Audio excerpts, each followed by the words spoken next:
Hex? Yeah. It's reasonable against like Druid and all that because they sometimes play like the 6/6 and you can tempo.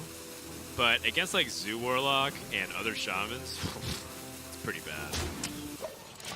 You can hex the Disease Vulture on curve. Yeah, like Mwah.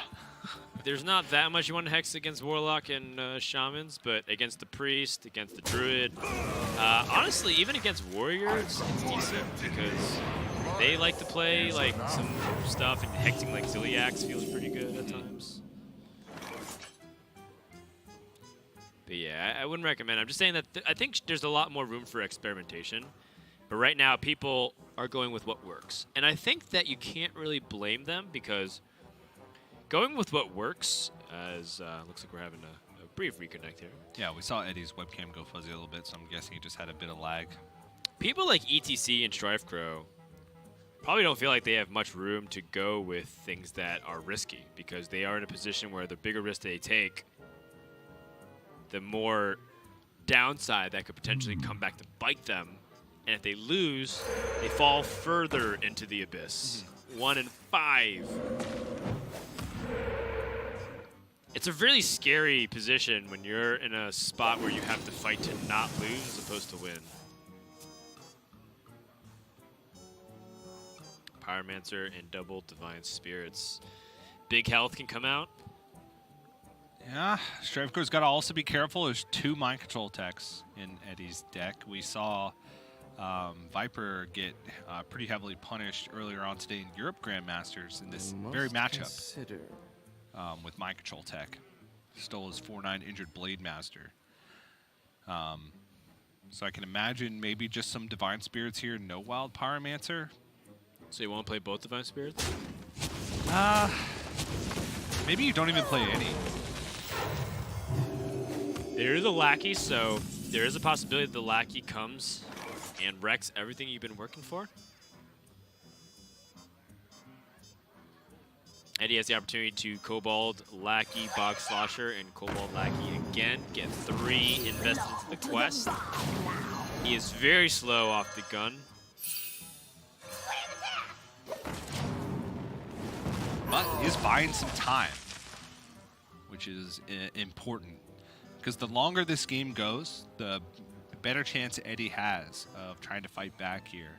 Right. Better chance he has of finding Earthshock, Plague of Murlocs, of just getting his quest complete and having big battle cries to try and swing the board state.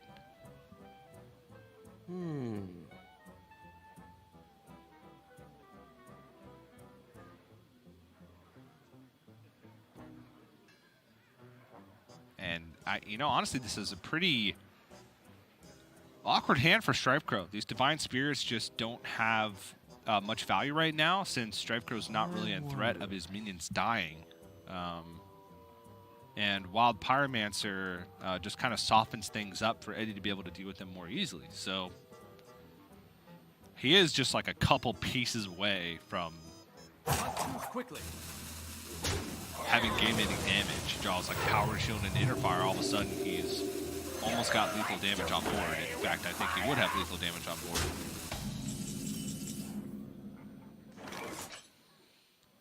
The quest is 4 out of 6, so being able to play 2 more battle cries this turn will finish it for Eddie. It's just what battle cries does he want to play? Obviously, both Bog Sloshers. I wonder. Slosh the Bog and Bog the Slosh. His curve says Life Drinker Novice Engineer or double Bog Slosher. It's what's the stats if he? But that's only 2 3/3s and a 1/1 where he could have. What do you think about Novice. yeah? What do you think about Novice and then Slosh the Novice Engineer? Yeah, and then what's his play next turn? He could Hero Power Novice Engineer and have 2 mana left or 3 mana left. Excuse me. It's enough for MC Tech. Enough for MC Tech. Enough for Plague of Murlocs. TJ, It up. what do you think about the possibility of playing cards that allow you to generate minions on your opponent's side of the board as a shaman? Is that too deep? Is that too deep in the tank? Like playing a Leroy? Leroy or Serenite Taskmaster, even though that's like a delayed minion. There's also the Griffin. Ah, yeah. Flight Master? Yeah, Flight Master that summons the Griffins. Oof. Wait, is that just really smart? If you play the Griffins and you play Sea Giants and you play Mind Control Text. Mind Control Text and you play the Flesh Shapers? I don't know. Whoa, I don't know, TJ. It's probably really bad. You Striker can picks. even hero power in Flight Master. And Yeah. it summons a Griffin, 2 Griffins for both players. So you'd steal 2 minions. Whoa. Pain speak to me. Dan.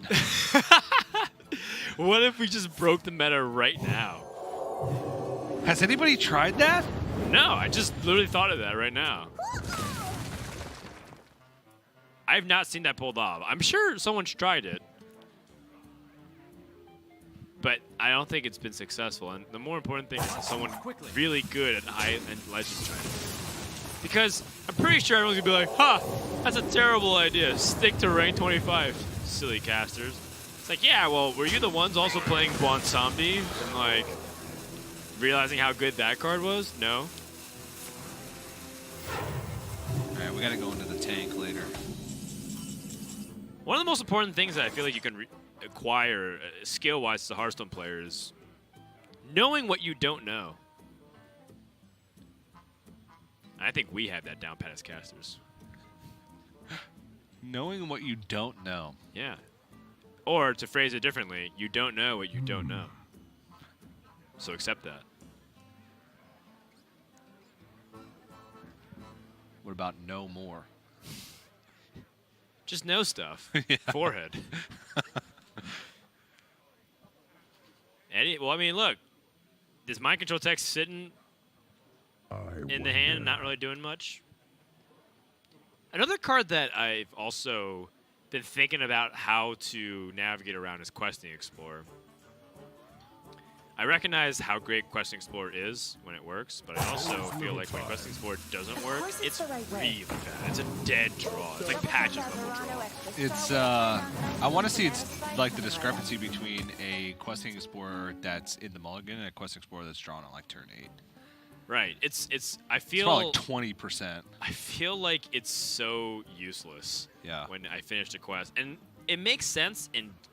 You know what deck it makes sense in, TJ? It What? makes sense in Quest Rogue, because Quest Rogue a lot of Here times we go. can't finish the quest fast, and it struggles with card draw. Dan It was makes playing sense. Quest Rogue before the broadcast today.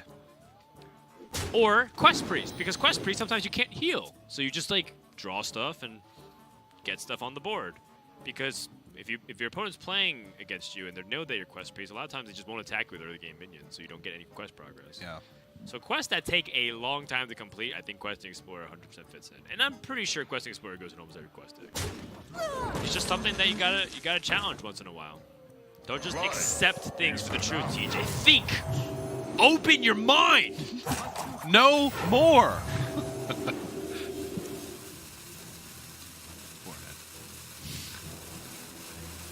Seize the day. Stand up on the casting chair with me, TJ. Nope. Stand. I think it would collapse. Casters, rise up. Good play here from Strifecrow to heal his minions back to full. No, wait. There's much more important things at stake, people. Come on! Relegation is on the line. It's hard to cast from here. Is that an evil cable rat?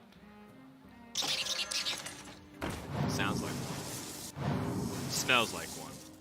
Nope, that's just your breath.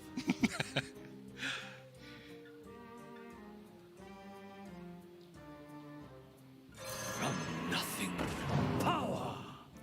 The Discover seems to have bugged out here. I think Eddie is really looking for Plague of Murlocs and Plague of Murlocs only, which would be quite devastating in my opinion. If he gets the Plague of Murlocs here, Eddie might just win the game. Dan, my chair's turning and I can't help. There you go. I got you.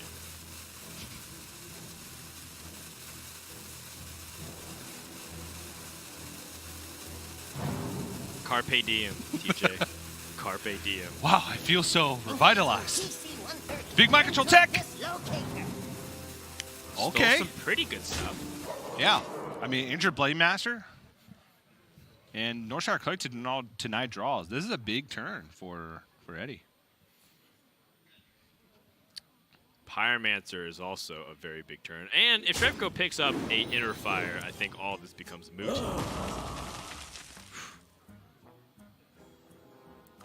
Oh, wait, here's the thing. Is that he stole the form of card draw, so Shrevko can't go super all in. Yeah. He could overdraw him. Not that important. Not that important. This is actually a complicated board state. Hold on. It is. Eddie can completely reset the board state since he has Earthquake. Right, and I think because of that knowledge, Shrevko is just playing the Bonsam to get ready for that reload. Because, wow, that's a... Those extra 1-drops coming into play. Yeah, that's a lot of 1-drops. Not too quickly.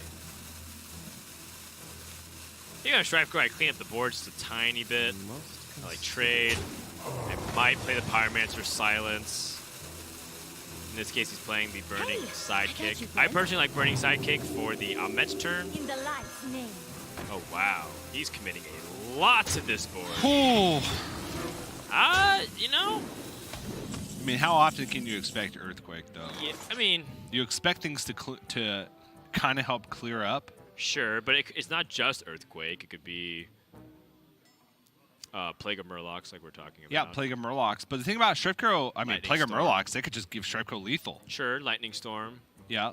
Shrevko does have a ton of reload, though. Because of the High Priest Ahmet in hand and the Bomb Somdi reload, he could just go Ahmet, Beaming Sidekick, Light Warden, Young Priestess, Northshire Cleric, all with 9 health. Well, Eddie keeps the board after the Earthquake. So he trades in. Oh, you know what he wants to do? He also wants the Bog Slosher. I wonder. Can't do that, though. Bog Slosher on the Barista would have been nutty. This game got out of hand way quicker than I expected it to. Time flies Is it when out you're of hand? standing on a chair. Time flies when you're seizing the day, TJ. Rise with me. That didn't feel like seizing the day. Oh, yeah, it is. TJ, one thing I've been doing is waking up earlier and going on walks. And you know what I do on those walks, TJ? I power pose. I put my arms in a T formation. I don't even know if I know what that means. Power posing? Yeah. The idea is to use positive body language, like taking up a lot of space so you can just feel like you're opening up both mentally and physically, so that when you're engaging with people, you know, you're asserting yourself more. People who like shrink in and kind of like hunch their shoulders in and ball up, You know what I do when I wake up? they tend to constrict themselves more. So the idea is that you power pose. So you raise your arms up like this, like you make a little Y, like a YMCA. Yeah. And you come in Do for it- the do then it, you come in TJ. for the M. No, just And put then out- you go put for out the the C. Y. Put out the Y, TJ. Don't And then you go skip for the the- steps. Okay, now face I me. see a dark future. And that's gonna come down here, by the way, with a bunch of 1-drops. It's pretty cool. Now you move forward. Forward. Hey, I got Then you, friend. you clap your hands. Do you need Then a you blessing? move your hands in a circular motion. I don't think we're in a power stance anymore, Dan. 100? That's a lot of statistics on the board. What the heck? I He knew finally draws the Earth Shock. I knew yoga was phony.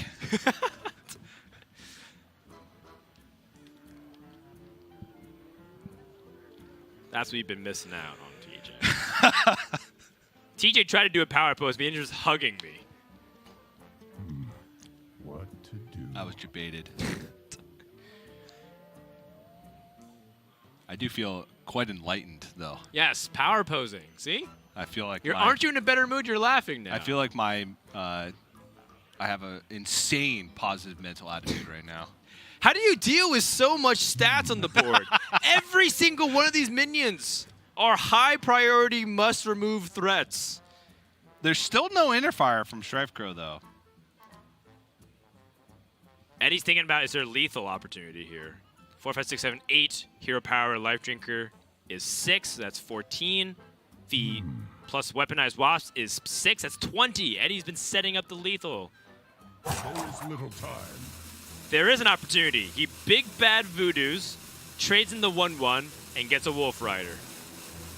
Nope, that's not enough mana. Bluegill Warrior? No, he doesn't have enough not mana because he needs a hero floating power. one. Yes. And now you spend all that time calculating lethal. Oh, he's doing it. He's doing it. He's setting up for Shutterwalk. Did he get the attacks off? The head shake. TJ. TJ. Oh, he missed 3 damage. Is that going to matter? It did not matter. Oh, he's dead. Is he dead?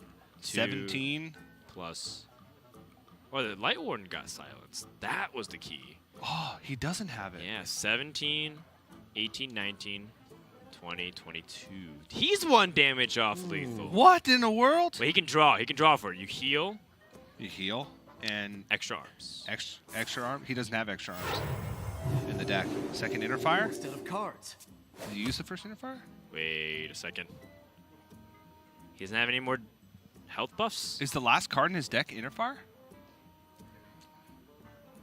Yeah, he's 1 in his hand and he hasn't played the other. Okay.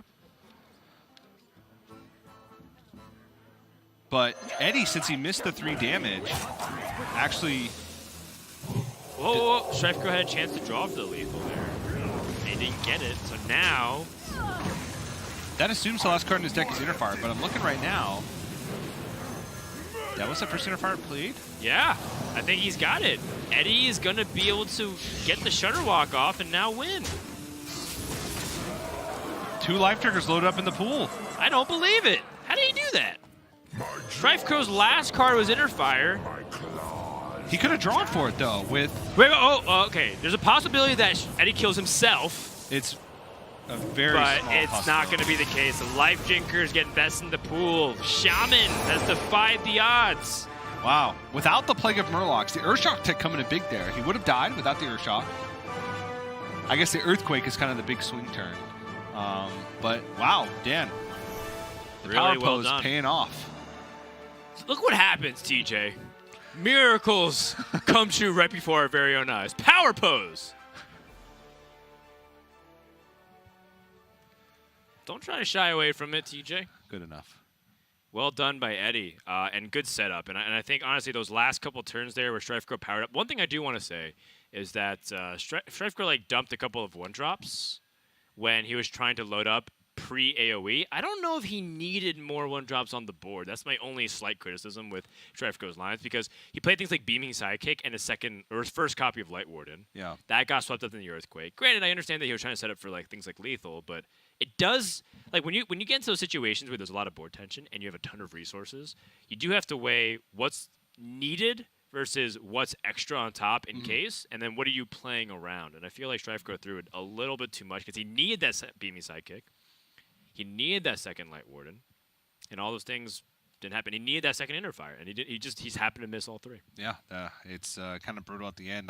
It's have to watch it back to see exactly where things went wrong. But Eddie, recognizing that, has to ignore the board, has to rely on his 1 out, which is the second Interfire being last card, and Or then, just the fact that 2 out of the 3 Interfires were the bottom 3 or 4. yeah, It's and pretty set up for the 2-turn lethal and just ignore the board, go face, Earthshock the one thing that could give him guaranteed lethal on the board with a single Interfire, which was the Light Warden, and set up for the Shutterwalk, and that's what he did. Really well done. Let's go ahead and check in with Eddie. A couple words on his victory. Eddie, how you feeling right now? Feeling pretty good. Game 2, during turn 4 or 5, I'm already thinking game 3. So, and somehow things got into my way, went really well in my way where his Interfire was really bottom. So I was trying to analyze at the end. I was he's 1 or 2 off. If I just Earthshock the Light Warden, and hopefully he doesn't hit Interfire. He doesn't hit both Interfire, and that's what happened. So yeah, it was pretty delicate. You were 1 off. He was 1 off. he needed the specific card and you needed a specific card. Neither of you had it, but then you had the Shutterwalk. It was pretty tense back and forth, but overall, well done. Talking about ban strategies a little bit, you don't have to reveal too much, but it seemed like you're taking a different route. Is it just because you felt like you had that line of advantage? Because I do feel like some players are banning the warrior or protecting the warrior, and some people are protecting the priest, but there's a lot more people protecting the priest instead. I think protecting warrior feels better in my lineup against Strike Pros because I banned his question. My warrior basically has I personally think warrior is still favored versus priest. So warrior has 3 good matchups. But if I protect the priest, then he gets to play his warrior. But if I ban his if I protect my warrior and ban his question, then he basically can never play warrior against what I have left. So I kind of forced. Even game 3 is very likely to be Quest Shaman versus Warlock. So I feel like it's easier for me to manipulate what my opponent gets to play. It's like yesterday against Lao Gudan with how I banned, his warrior never gets played as well. So it kind of forced like a situation where I preferred how the matchup lines across. Got it. All right, cool. You said that there's 3 good matches for Warrior. You're talking about against Strifecrow, or you're talking about in general against the field? No, it's against Strifecrow. The warrior I have has Faceless plus Belful Banker, so it's favoring the warrior mirror, and I think warrior is favored against Zoo, even though Monsanto keep telling me otherwise. Let him keep telling you, man. You stick with your gut. It's great. I mean, you're not the first player I've heard disagree with Monsanto's ideologies with stuff. So, I mean, it works out great for you. So now you're off to another pretty good start here at a good record, Eddie, overall. How do you feel like Season 1 versus Season 2? Because right now you're tied for second place along with Firebat and right behind Nalgadon. How do you feel like Season 1 Season 2 is going for you? Any changes or any difference in how you are approaching the season? Not really. Honestly, I do think this format is pretty fun. Although I've seen some pros that don't like it, they think that it's kind of figured. But I still think that there's some ways you can get an edge over other players if you just do more research. Wait, whoa. Hearthstone players don't like a competitive format? What? Preposterous. Of course, just joking. It's really nice to hear some of your thoughts here, Eddie. TJ, any last questions here for Eddie? No, I don't think so. My only question was the matchup question, because that was my presumption. And I'm glad to hear it from your own words that for once in a long time, my strategy and matchup analysis was correct. So Stop clock is right twice a day. yeah. So thank you, Eddie, for once again proving to the world that I'm at least kind of smart. Yes, sometimes accurate. But you're smarter since you came up with it. Right. But I'm a little bit less smart than you because I recognized how smart you were. You're free to go. Thanks for joining us, Eddie. All right. See you next time. We're kind of going off the rails. It's the small victories, Dan, It's that the I small take victories. each day. Yeah. It's the small victories. Little by little. Just Yeah. Inch by inch. Mile by mile. Coming up next, Frodan's featured match. I promise we'll be more engaged. Coming up next, we have Frodan's featured match. It's Nalgadon versus Gown. Take a look at this clip that Gown had for us yesterday. I'm calling you out, Nalgadon. I think your attitude to losing is really bad. You say a lot of stuff like, oh man, I got unlucky, my Dr. Boom was bottom 10 or whatever, and you don't look at where you messed up. You only look at variance that may have caused some slight unluckiness, but there's always rooms in games like that to play better, and you should be looking at that to improve rather than just saying, oh, my opponents got lucky. And it happens without fail every single time he loses. There's a tweet about it where he says, I got so unlucky, and it's just, I feel like it's a little bit blind to how to improve at the game. So shots fired. I'm coming for you tomorrow. Don't say you got unlucky when I beat you. All right. Don't say you got unlucky when I beat you. Let's go, Gallon. That's what we want to hear. I want to hear those. Oh, I'm so sad. I might get relegated. Yeah, of course it's very sad, but I want people Drama. taking out specific targets. I see that homing missile coming in from Virginia, I think he is, all the way to Argentina. I want some nuclear warfare, metaphorically speaking, within Hearthstone Grandmasters. Yeah. And I think, Me too. And I think Nalgidon, I mean, he actually even responded to Gallon with a series of social media posts on Twitter. First of all, it's a friendly rivalry. Nalgidon says, American GM starting now. I'm playing the third match to prove either that I'm good or that I'm unlucky, Kappa. I think that's a really funny, tongue-in-cheek way to acknowledge It's a good take on the situation, right? Because Gallon called him out and said, you know, your attitude's in the wrong place. Your record's good. Your play doesn't reflect it. And when you do have bad beats or when you do misplay, you're blaming it instead on your draws, which, you know, for the most part, I kind of agreed with what Gallon was saying. I think that attitude is unhealthy, and I think that Nalgidon had a string of tweets yesterday basically saying, like, it's hard for people outside of you know, the players' minds or, you know, the players' personal lives to get a glimpse into what they have to go through, you know, with the other responsibilities they have in their life, what their practice looks like, how much time and effort they do put in.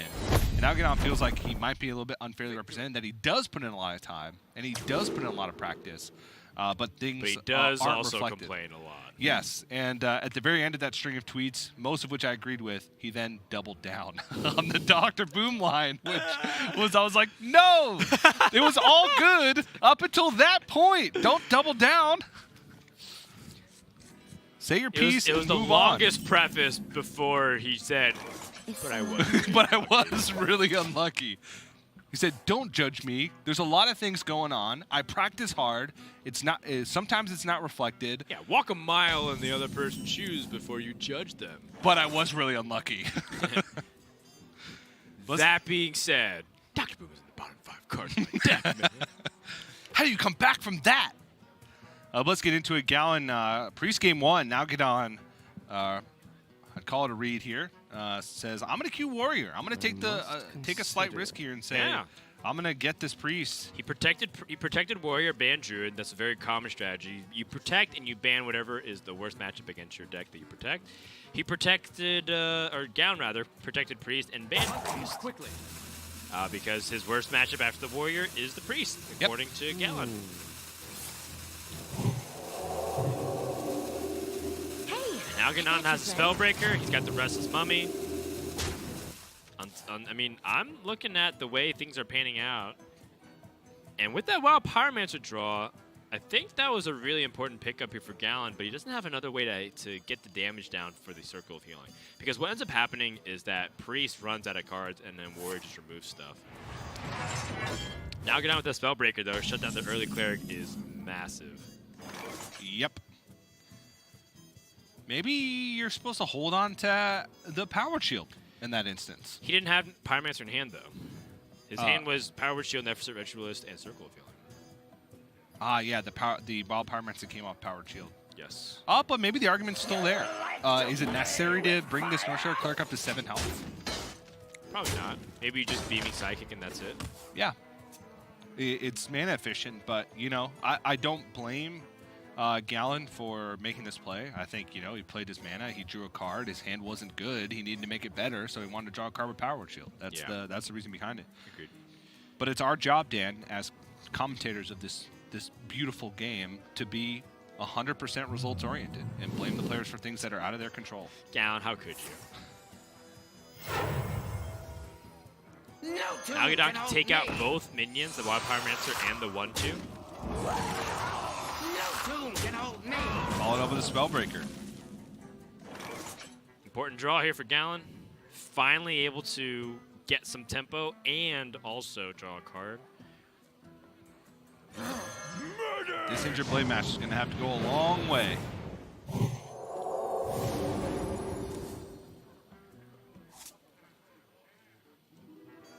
in the light's name. Another Light Warden makes the Militia Commander have a target, but now Nalgidon can use the Spellbreaker here instead. I think part of him is worried about giving the Cleric value of card draw. That was the big reason why he Restless Mummy traded and did not allow the Cleric to have an easy target. Clerics only work with minions. So by not playing any minions that could get damage or will get damage on either side is important. A lot of times I've seen players still to this day, TJ, when I climb the legend and I play the cleric, sometimes they totem or they that paladin hero power. But the totem one hurts the most because they think, oh, you can't draw a card, but you attack their totem, the 0/2 totem, and you heal it. Yeah, it's any minion. Gives you a little bit more gas against Doomsayer too. In a world where an Earthshark Cleric would otherwise just die, you attack the Doomsayer, heal, at least get one card out of it before it meets its fiery doom. Oh yeah. Oh yeah. Oh yeah. Neverset Ritualist. Opportunity for Gallon to trade and heal and push damage. Yep. He is very safe against the Dynamatic. Yep. But he's not that resilient against the Brawl. And No. the Brawl will feel like it gets to the critical ranges where Gallon would have to get Bansamdi or bust. I do think that to an extent when you're playing Priest against Warrior, you have to kind of disrespect their removal a little bit. You have to just hope they don't have it in a lot of circumstances. Because if you hold back, it just gives them more time to find those things. And it isolates your minions on board for things like Dynamatic or Restless Mummy. So you play around stuff within reason. Yep. And Gallon does have a couple targets that are good to survive.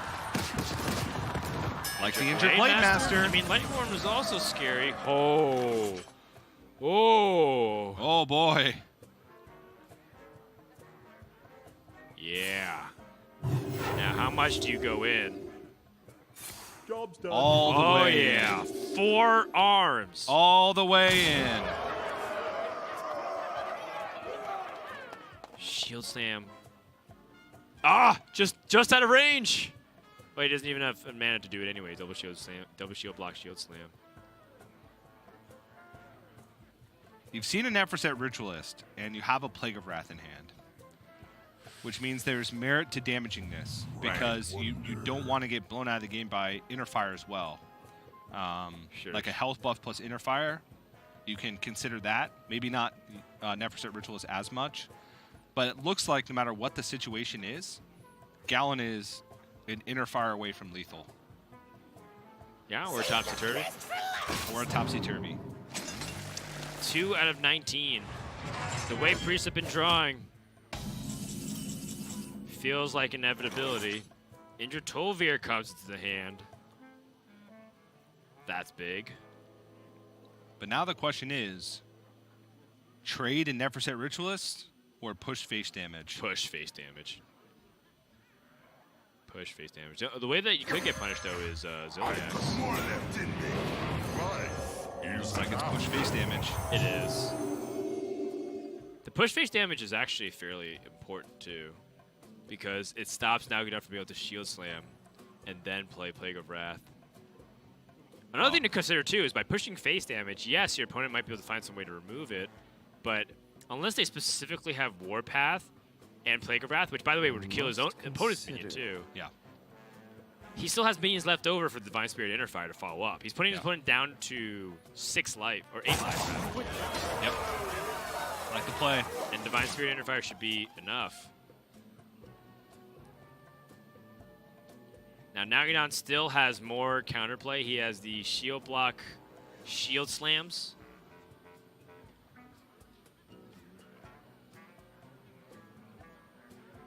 In fact, I'd argue that Nalgadon might want to use both Shield Slams right now. That's a full clear, actually. Shield Slam, Armor Up, Double Shield Slam clears everything but the 2/3 Ritualist.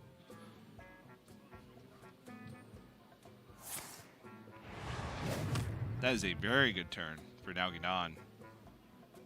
Yeah, and Gallon's kind of escaped through a lot of removal outside that brawl. And remember, that Injured Blade Master surviving was a huge moment. Now he's stuck on the Blansamdi plan. Psycho Pop! Oh, ho, ho. The end begins. Injured Blade Master. That is tough. Nalgadon's not out of it, but it's looking very tough so far. Yeah, I mean, he's a Warpath draw away from essentially closing out this game, and he's got a lot to fight back with. So Snip Snap and Ziliax. Something that I first look at right here. Snip Snap and Ziliax. What now? Another alternative, if you're feeling frisky, is to save that. Instead, play Snip Snap and Militia Commander, and then place Ziliax on the following turn. Actually, no, hold on. Back up. Back up. Okay. We want to be able to use Plague of Wrath for the final hit, right? What Yes. now? So if you play Snip Snap this turn, there's a high chance that you'll be able to get the 1/1 to attack in and then use Plague of Wrath. So Snip Snap is 100%. Yes, it's all about what we want to play with it. So either Militia Commander or Ziliax. I think you just play as safe as possible and play the Ziliax. Precision.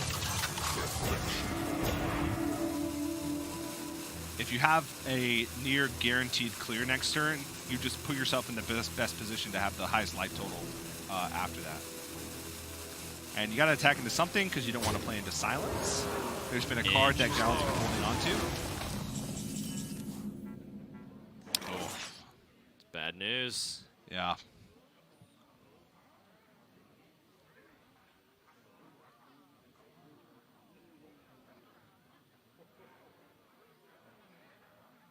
I mean, it looks like Warrior's going to gain 10 life this turn. I must consider. Oh, Divine Spirit. And that's a pretty powerful Plague of Wrath coming in here. Yeah, Plague of Wrath into Militia Commander. Or into just one of these 1/1s Yes. attacking in. And it looks like Gallon is not really going to have a chance here. Yep. And a lot of things went pretty well for the Priest. They had Cleric on 1. They had Injured Blade Master get revived and even survive the brawl. Despite that, Priest kind of getting shut down here. I am firmly a believer in Eddie's camp. I think Warrior shuts down the Priest. People make believe like this class has absolutely 0 weaknesses. And even if he found the Inner Fire, there was no point in which Gallon would be able to close the game except for that one turn where there wasn't a taunt. Yeah. Gallon gonna play for some kind of Wam Samdi into High Priest of Met scenario. He's seen Plague of Wrath and a Brawl, so there's still a very slim chance. But after seeing 2 more than that chance, effectively goes to 0 because it's unlikely he'll be able to push through a minion. Now Gadon takes game 1. The Warrior Q paying off. That's right. The strategy is paying huge dividends, and now people who are really dependent on the Protect Priest, Q Priest first, starting to show a little weakness. Yep. And I'm all for that. As much as Gallon's my buddy, and I wish success for him, it's a little bit nice to watch a little smackdown come down on what people are complaining about. I see a lot of complaints on Twitter about Priest. Like, you know what? There's people that can complain about it, and there's people that'll do something about it. Yeah, and now Gadon saying in the past 2 days, the vast majority of players protect Priest Q first. And if they're just going to keep doing that and go for that level 1 that Firebat talked about, obvious. Punish them. Yeah. All right, we're going to take a break. When we come back, now Gadon has an opportunity to close it out 2-0 and prove that he's good or unlucky.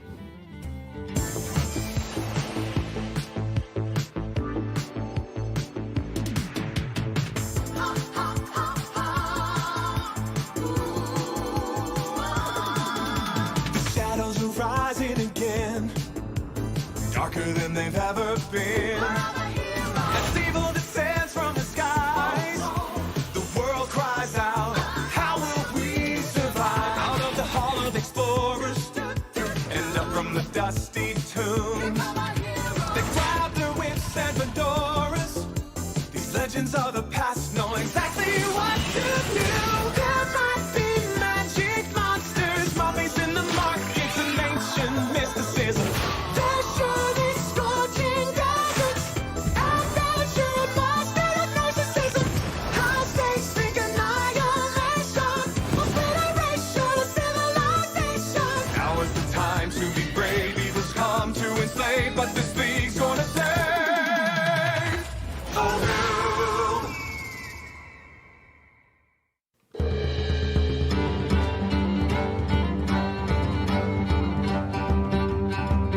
My name is Sam Braithwaite, and I'm the Senior Global Franchise Lead for Hearthstone Esports.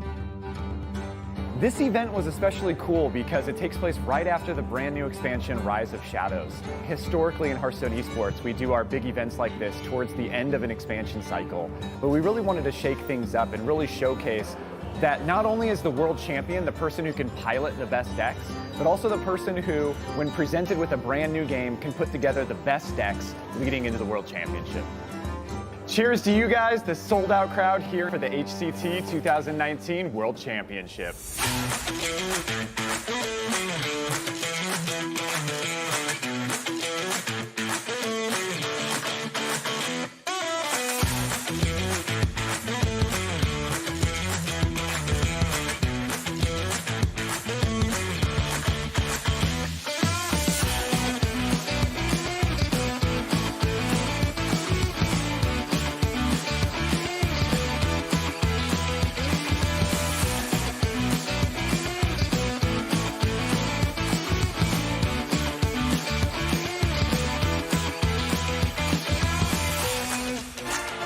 Welcome back to 2019 HCT World Championship. We've had a lot of fun games, and we're looking forward to the grand finals.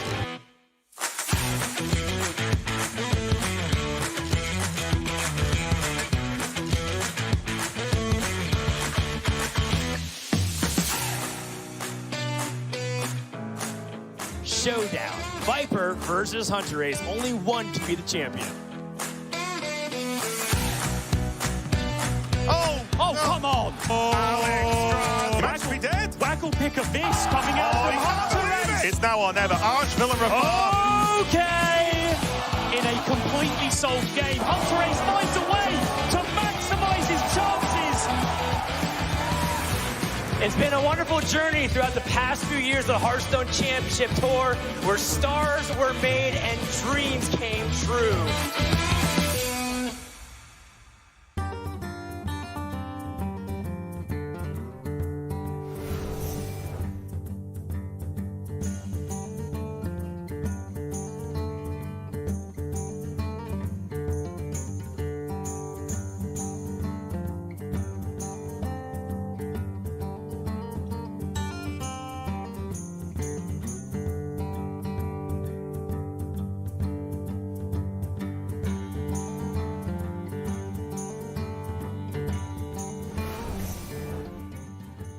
Welcome back, everyone, to the Hearthstone Grandmasters for the Americas. Actually, replying on Twitter to Orange. Orange messaged me and TJ saying that him and his practice group actually did test for the Flight Master, which was summon a Griffin on both sides with the Battle Cry Quest Shaman, and said that there's some inconclusive evidence. Some people were for it, some people were against it. Overall, they felt like it wasn't good enough to bring for this week. That being said, I wonder what could make it good enough. Maybe they didn't go far enough into the tank, TJ. I don't think they tested it enough. Yeah. I'm calling them out. That's right. Test it more. Yeah. Maybe play some more games once in a while. Well, don't you? Now, of course, also the reason why I'm mentioning it is because some GMs are starting to talk about how they feel like players, or people rather, accuse them of not practicing. But Casey posted a stat tracker of his practice matches with Bunny Hopper where they played 900 games of practice games. 900.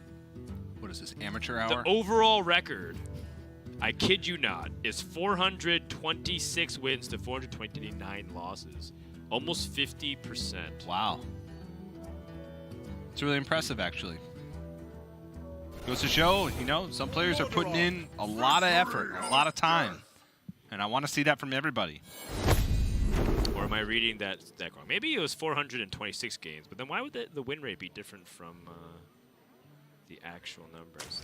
Either way, don't have time to actually verify if that's true. I don't think he's played 900. I think he's played half that, 450 games, but still, it's a lot. All right, Dan. Warrior versus Paladin. A matchup that I think Control Warrior, especially Gallant's, is very much so favorite. Gallant has, oh my goodness, double Eternium Overstart. Well, all right, so already a difference in ideology than what you might see. So I feel like if Purple was playing this, he would have just hero powered on too. Yes, but at the same time, you need to make sure that you have board presence to not take chip damage. If he thinks that this Frightened Flunky is going to help him alleviate board pressure in the future in order to gain more armor, then I like it. Like if Nalganon had played Wild Pyromancer and he had armor up to play Friend Plunk, he would have taken 3. Now he gets to gain the armor anyway. Now this is...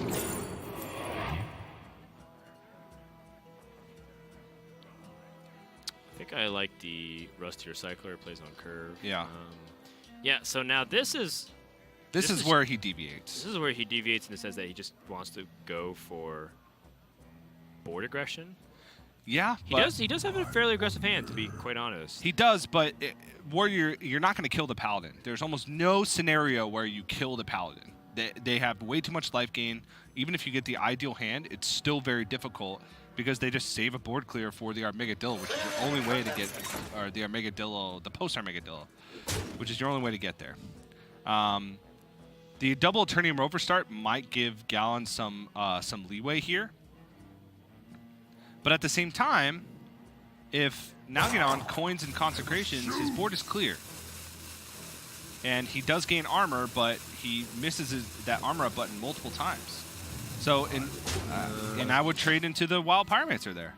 I don't think damage matters, and I think you get too heavily punished by the consecration. Having those Eternium Rovers on board is big because it means Nalganon can never hero power. Well, it means he can't. It's like him playing things like Blood Mage Thanos and Novice Engineers are liabilities. Yeah, I'm not sure. I am sure. Sorry, what I meant is I'm not sure if this is the right line.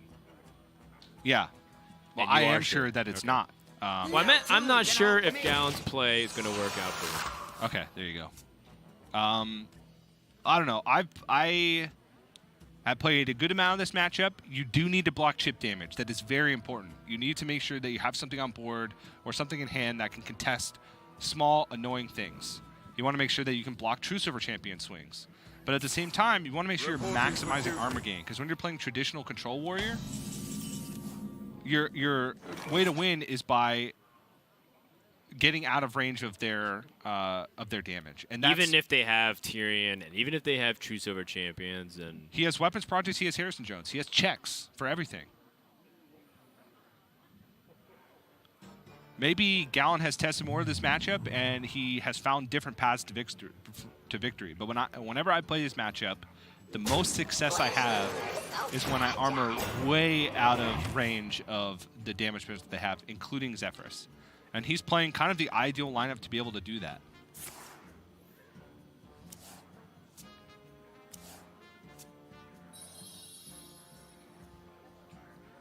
Prismatic Lens always a moment where you hold your breath. Yep. Because you're not sure if what you end up picking up is a good thing or a potential bad thing here. Hit the armor up, bud. There you go, 43. And I mean, in the end, maybe Gallon's logic is, I will be gaining armor regardless. I want to put on pressure to force his removal so that he can't just draw cards freely. And I think that's also a legitimate overall strategy, as we like to call macro strategy. Yeah. Okay, so I will say that while you likely won't kill the Paladin with just raw damage, if you force them to make suboptimal plays, that can also net you more armor gain in the future, right?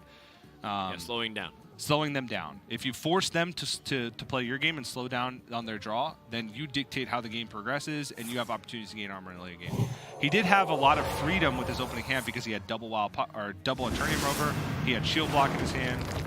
Now he's drawn Dr. Boom Mad Genius, which I don't like using super early. I like using it as a burst of armor later on in the game. Interesting. Using a quality in that position. Now kind of freeing up his hand. He is taking a decent amount of damage. That's going to make things like Soup Vendor a lot better once he gets it. Gallon has the opportunity to Armageddillo and get things in the way, but he does miss up that armor. Dynamatic's also a possibility here, given that he knows that 3-1's kind of dead. And then the last option is to play Super Collider here. I think out of all of them, if Gallon were to follow the tempo line, he'd play Armageddillo after a quality already has been used.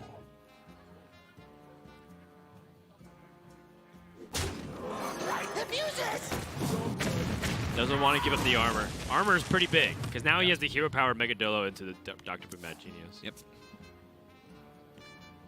I don't know if he wants to play our Megadillo, or sorry, Dr. Boom Mad Genius on 9. The average armor you gain with Dr. Boom Mad Genius over the course of 5 turns is less than what you'd gain, which is the normal hero power.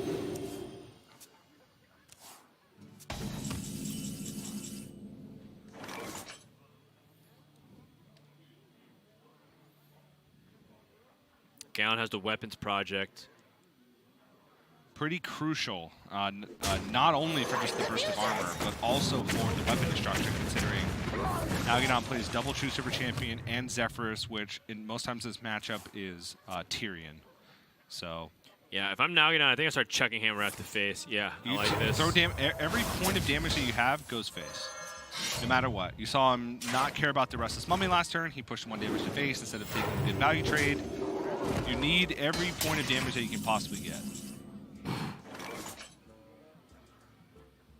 Well, our Megadillo puts things in the way of this True Silver Champion. Yeah. And buffs your Tomb Wardens now. Yep. And armor up. I like the armor up instead of the weapons project.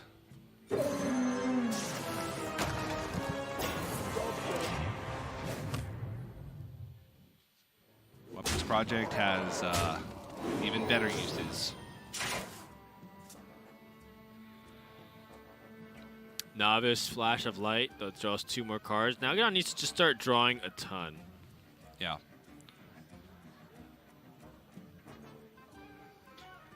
I wonder if it's his mind he needs to go for the Biopyromancer equality in this position. Not the quality, but the... What would Uther do? He saw that our Megadillo activated. It's very likely 2 Mordens since it wasn't a Fright and Flunky generated taunt. And there's 2 Tomb Wardens in the deck, so more likely than any other minion. Tomb Warden is going to be problematic. But Nalgadon's saying, I have the timeouts to buy myself more time. Pushing the 4 damage with True Silver Champion is worth getting rid of my last removal. He also gets to Stickwall Pyromancer. To potentially do chip damage. Yep.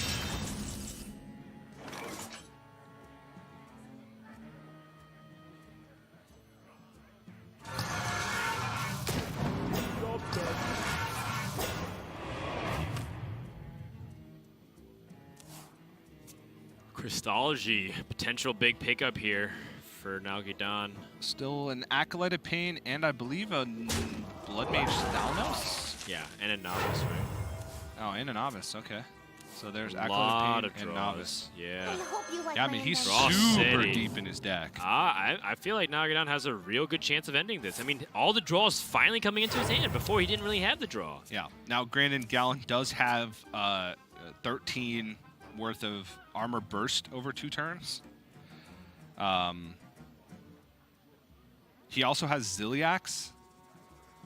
So if you expect you to be comboed, you can Dr. Boom Mad Genius the turn before you're comboed, and then Weapons Project Ziliax the turn after you're comboed to heal back up the health that you gain. You know, that's another 9. So it's a lot of health gain that he has the potential of using. He also could use Ziliax to push aggressively. So you're not going to play Thanos in this one? Okay, playing Acolyte. 7 cards in hand. Very likely they picked up Holy Wrath number 2. Is a potential for an overdraw, an overdraw here. There's a Holy Wrath in his deck. Yeah, but it pushes the issue significantly. There's, let's see, Zephyrus in the deck. There's Holy Wrath in the deck. Those are probably the 2 most important cards that immediately stand out to me. There's also a True Silver Champion. I mean, all of those 3 are very good targets. Yeah, but Gown doesn't know that those 3 are in the deck. The second timeout, by the way. So that's 1 timeout, 1 True Silver Champion, Zephyrus, and Holy Wrath. And Gallon's going to burn 1 of them with this Holy Wrath play. Or sorry, with his Warpath play. And I think if Nalgadon could choose one that he wants to burn, Probably be True Silver, because Zephyrus is supposed to help him get there anyways. I actually don't think Gallon can go for that. I don't think he can expedite his combo. I don't think he'll have enough time to gain the armor, that he needs. I honestly think he has to Dr. Boom this turn. This is great recognition from Gallon. You saw him mouse over the warpath. He came to the conclusion about the same time that I did. If he expedites his combo, he doesn't have... Nalgadon would combo that turn. And he wouldn't have time to play Dr. Boom and Weapons Project Ziliax. So if he realizes that Nalgadon can pretty much get start his combo next turn, he needs to get one of the big armor gains out now, which means that he has to go for it now. Now, this is an opportunity for Nalgadon. He could... Can this work out? His last 2 cards are Holy Wrath, True Silver, Champion, and Timeout, so he only draws 1 spell off this Prismatic. Okay. I was thinking you use Zephyrus here to try and push damage with, like, Bloodlust. But he can't. It doesn't work out well because he'd have to put 2 minions into each Tomb Warden and just clear off the Tomb Warden. It would most likely give him like a Black Knight opportunity and like other things like Shadow Word Death. Yeah. But this is kind of scary for Gallon. Yeah. I like that Nalgadon actually held on to this Blood Mage Thanos because I realized he's trying to save it for the 26 point of damage. Trades all around. One thing about it is that if you have no board, I don't know if I agree with this Paladin hero power. That actually doesn't really matter for now. The idea is that if Nalgadon has minions on the board, then Ziliax has a target to rush. Yeah. But with Shirvala, Ziliax is going to have a target to rush no matter what. You're right. So that's not too much of an issue. I think Gallon here, he just wants to make sure that he has a mech on board to get maximum healing from Ziliax and to not Weapons Project until afterwards. Yes, you're right. Because Nalgadon at this point will likely not have time to play Tyrion and swing multiple times because he'll be entering Fatigue. He didn't get it off first. He's going to have to get it off after the combo because he'll likely have to combo next turn. Okay, then. So, and Gallon, I don't want to take any damage, so probably both Tomb Wardens into minions. Hero Power the other one. Super Collider to try and push some extra damage in between the Weapons Projects. Oh, I love that fuse thing. I mean, it doesn't really matter what he plays here because likely his Super Collider will be overridden with Weapons Project. Yep. I'm out of cards. So this is the first part of the combo. 43 life with no blast shield. Gallon has the Ziliax Weapons Project. But that'll only, with just those, that's only 13. Sorry, 9. It would be 14 if he was able to magnetize it on. Right, but that means he's still alive from the Blood Mage Thanos Holy Wrath, because that only does 26. So Gallon's going to gain 50. He's going to be up to 52 life, and now Gallon has 51 damage. Yeah, he does have True Silver Champion, and he will clear both these Tomb Wardens with back-to-back. You're right. He also has Zephyrus, which can just get like Fireball. Yeah, you equip the True Silver now, right? No, I guess you have the Holy Wrath now. You don't have enough mana to do that. He's a cheaper one. But Gallon now gains even more because he gets to magnetize. Oh, the magnetize! And shield block! The shield block! Big draw here for Gallon. Now, because he's safe, which is Ziliax shield block, I like Delivery Drone here in saving the Weapons Project. Yes, to remove the weapon. To remove the True Silver Champion because he'll be plenty safe. He'll go up to 26 with the Tomb Warden swing because he'll gain 8 life from that. And then he'll go up to 31 with the shield block.